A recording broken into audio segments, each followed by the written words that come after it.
Hey, welcome back, guys, to another rendition of Exploring the Arsenal series with me, AzN3AlK0, aka TouhouSniper98. And this time we're going to be taking a look at the new NX Standard shotgun that Comet Arms has released as of the second preview sale of this month. And this is going to be listed as an Exploring the Arsenal series chapter number 8, episode number 5, because it is technically a variant of the Remington 870 series. It has the word Remington in it anyway, so what can you expect? Anyways, this is going to be another review on the Remington 870 family of series, this time on the all-new Remington 11-87P.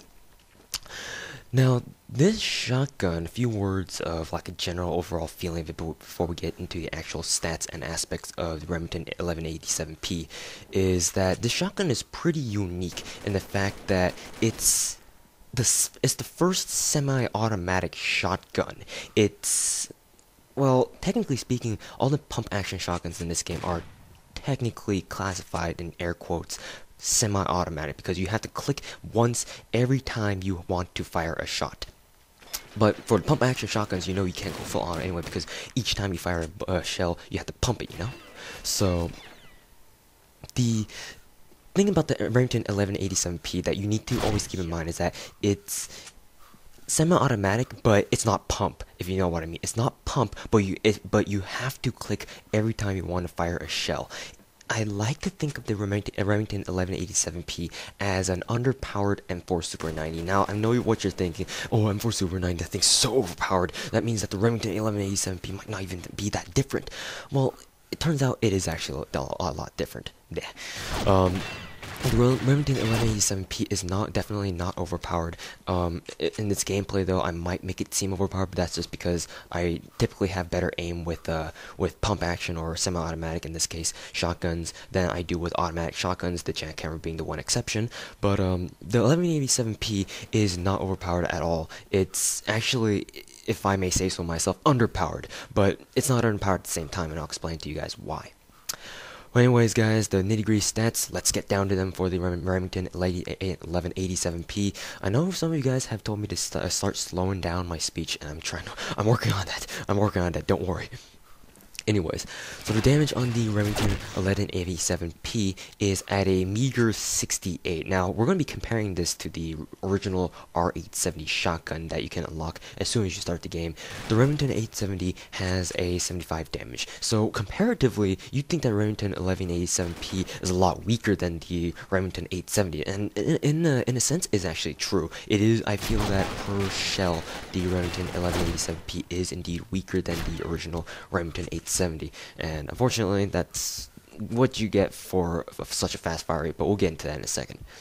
Portability wise, it is actually a little bit faster than the Remington 870 at 67 portability, whereas the original R870 had a 65 portability. So you get a little bit of a you get a little speed boost there because the Remington 11-87P is a little bit faster than the original R870. Now here is the main feature that the Remington 11-87P features over not only the Remington 870 but over most other shotguns in the game. The Remington 11-87P has a rate of fire of 23. Now that's freaking insane, especially considering the fact that this is a semi-automatic shotgun. Remember, semi-automatic means that you need to click every time you want to fire a shell, and at the same time, the 11-87P is not a pump, so you don't see any pump animation like you see on the R870 or the M590 military because it's not a pump. I mean, if it's not a pump shotgun, why would there be a pump animation, you know? So, the rate of fire is actually very, very fast on the Remington 11-87P, and this more than makes up for the fact that per shell, it's not too powerful in terms of damage. So, the rate of fire is at 23. You can definitely, I think it fires faster than any other, like semi-automatic or pump-action shotgun out there. I'm pretty sure. It definitely fires a lot faster than that M4 Super 90 if you were to hold down the trigger. And yeah, you can really put a lot of range, or you can put a lot of firepower down range with the Remington 11-87P. I need to slow down how I talk. So the recoil on the Remington 11-87P is, I mean, it's negligible because it is a shotgun, but at the same time, because of its fast rate of fire, you need to, now at this point, you need to take the recoil into account. The 11-87P has the same recoil statistic as the Remington 870 at 60, so imagine the Remington 870 recoil, like the kickback on the Remington 870, and compare, just slap it onto the Remington 11-87P, and that's the recoil. In terms of recoil, kickback, and spread, and controllability, all that stuff, the Remington 11-87P is not too special in that the spread does not change at all until you actually fire it, and the center speed is still fast enough so that the hipfire spread of the 11-87P will always revert back to normal, even no matter how fast you try to fire it. So in terms of that, in terms of like the recoil spread itself, you don't need to worry about it. You don't need to worry about the fast rate of fire screwing that up. But in terms of recoil controllability, the kickback might throw you off, but for the most part, I don't really notice it too often. There are times that I experience that whenever I'm using the 11-87P, that I just miss a lot of shells at once. That's just because of my own fault and my own terrible aim. It's not because of, or most of the time, it's not because of the recoil, but there are a few times where the kickback on the Remington 11-87P, I'm starting to have an accent whenever I say 11-87P. Tongue twister. Anyways, there's only a few times that I have felt that the recoil on the 11-87P have actually prevented me from getting a kill, but those are only a few instances, so you don't really have to worry about it too much.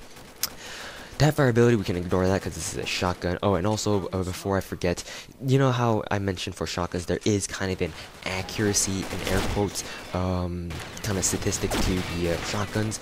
Well, for the accuracy, in quotes, air quotes, on the 11-87P, it's pretty much identical to the Remington 870.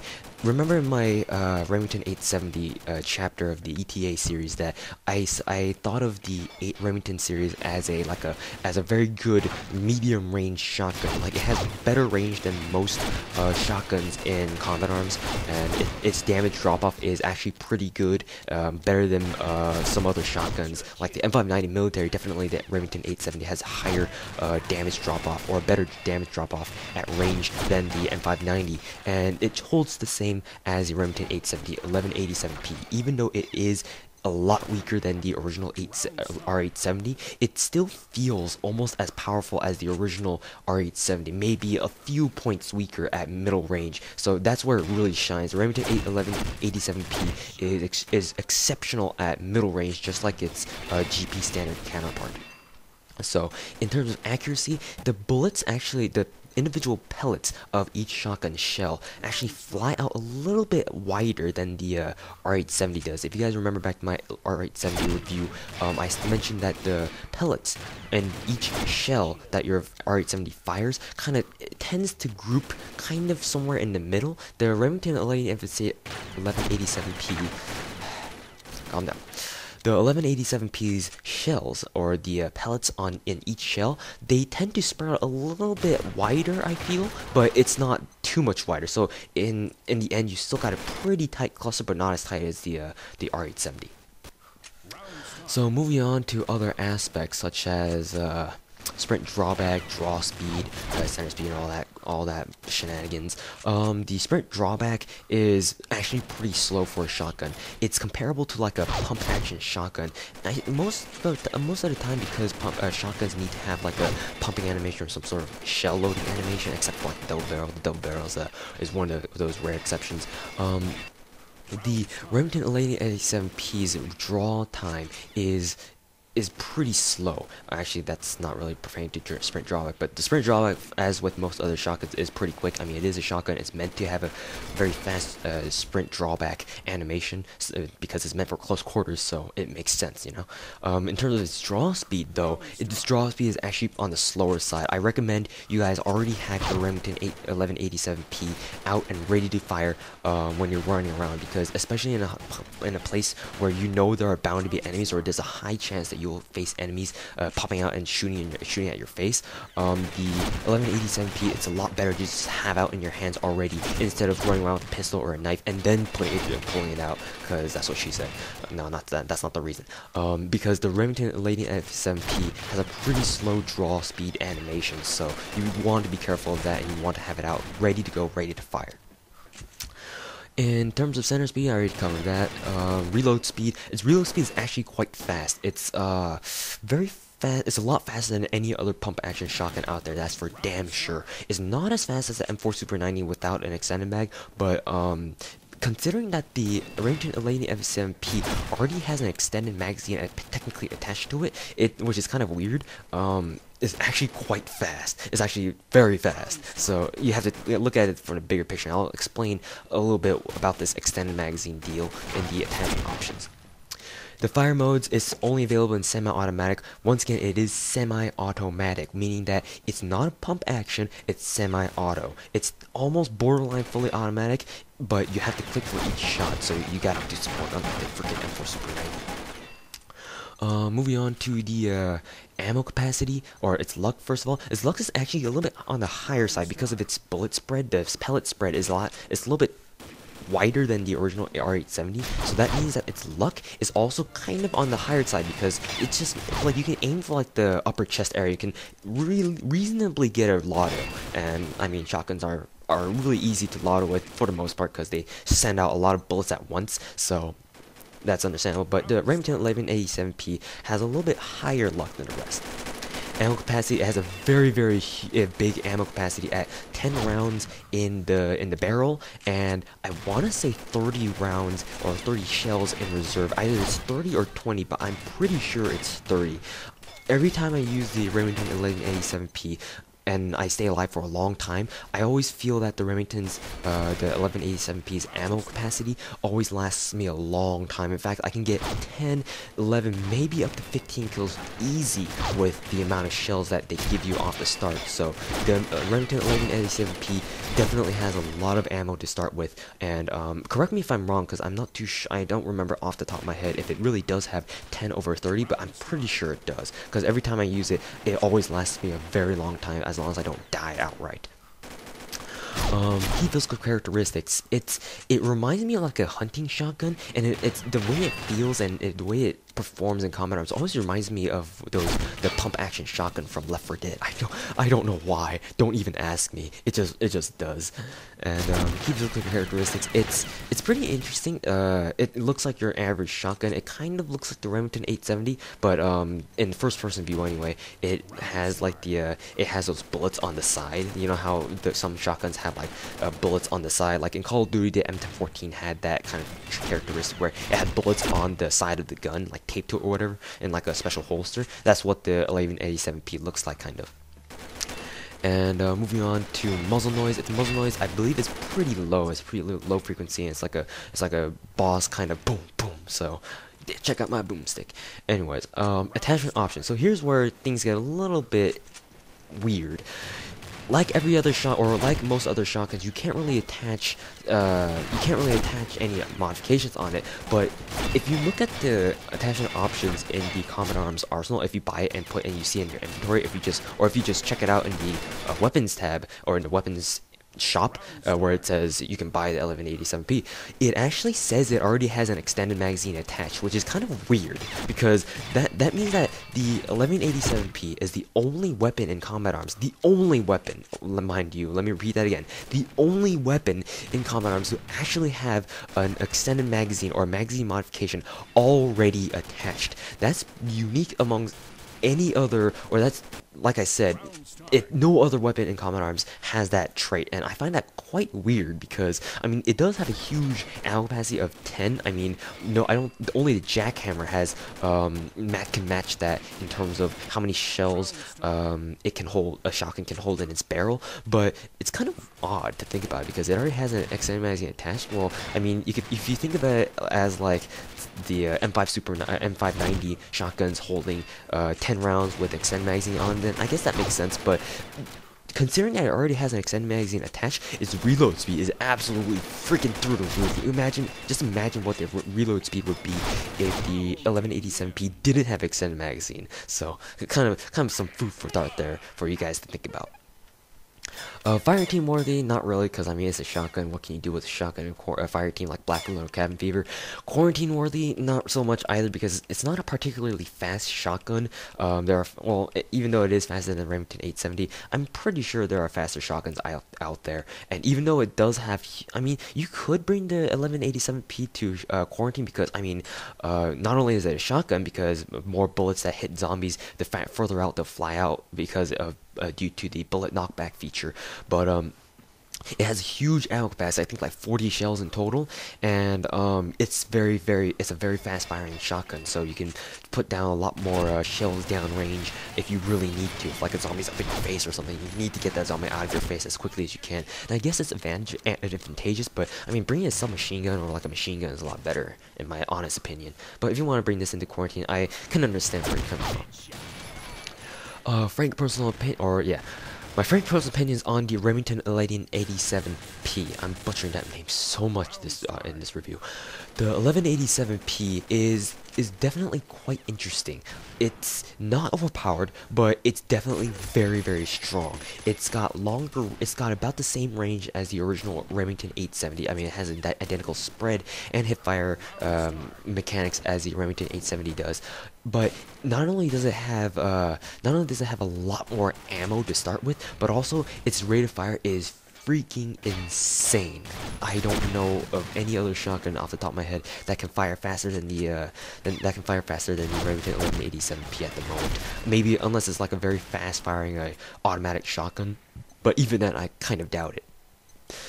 And even though it does have the damage for rate of fire trade-off, I think it's well worth it, because not only is it semi-automatic, meaning that you don't really have to wait for the pump animation, because there is none.